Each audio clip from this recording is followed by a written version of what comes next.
October 13th and 14th, it's the weekend, Friday and Saturday. We're having a new moon and a solar eclipse, so we need to stop. When the sun and the moon are in Libra, there's a lot of air in the sky. We have 3 planets in air, the sun and the moon, and the third planet is Mercury. So it could be at worst, this eclipse, double Libra, I'm confused. At best, you use Libra for self-reflection under a new moon, under an eclipse, and you say to yourself, what part of me do I need to see my beauty? What can I reframe or change my inner dialogue? Because Mars enters Scorpio on Friday. This is an exalted position. This happens once a year. We've got double Libra, Mars and Scorpio, and then there's this beautiful trine between Jupiter, trining Venus and Virgo. So there's Earth, there's air, Mars and Scorpio, all those planets, 3 planets in air and 4 in earth, there is no fire. So on this eclipse, you've got to say to yourself, I'm aware there's an eclipse. That means stop time.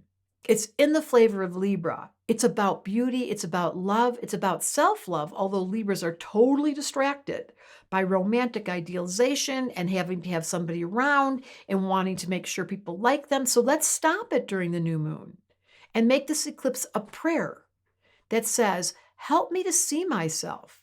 Let me distinguish through the art of astrology my chart so that I can accept who I am and see it through the eyes of God or goddess, see it through the eyes of love. Once a double Libra, this is what Sting is, a double Libra. Once they live in an aesthetic world with beautiful poetry and music and art because they value so much creating beauty, then that confusion and the ambivalence and the dippy-doo-dah and the seeking approval stops because the artist could care less about how much you approve of them. They're looking for their own aesthetic to fall in love with their uniqueness. I'm speaking from my own experience. I am Libra rising, so this flavor is so important. And boy, Saturn went backwards all the way to 0 degrees of Pisces. That's so wild. It's still retrograde. Jupiter's retrograde. Uranus is retrograde. Neptune is retrograde. Don't feel bad because you hear all these planets are retrograde. All it suggests is reflection. And under a dark sky, when there's no reflection and it's an eclipse, I'm begging you to stop, eat, ask the question, do I bring art and beauty? Do I value the aesthetic? Am I so self-contained and self-reflective that I'm not dependent on you because it's dark out, so I'm going in and then I find my beauty and then suddenly I feel better about life. And if you don't, come get a reading. We have certified astrologers waiting. All you have to do is Debra Silverman Astrology, work with me, and I will look at your chart and do matchmaking under a double Libra sky.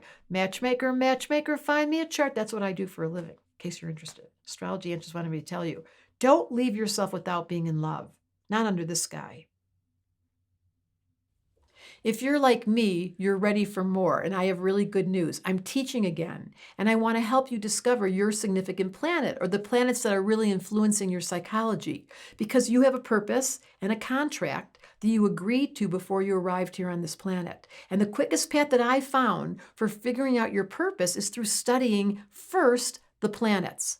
When you figure out that significant planet, there goes the confusion, and suddenly you feel so much more comfortable being yourself.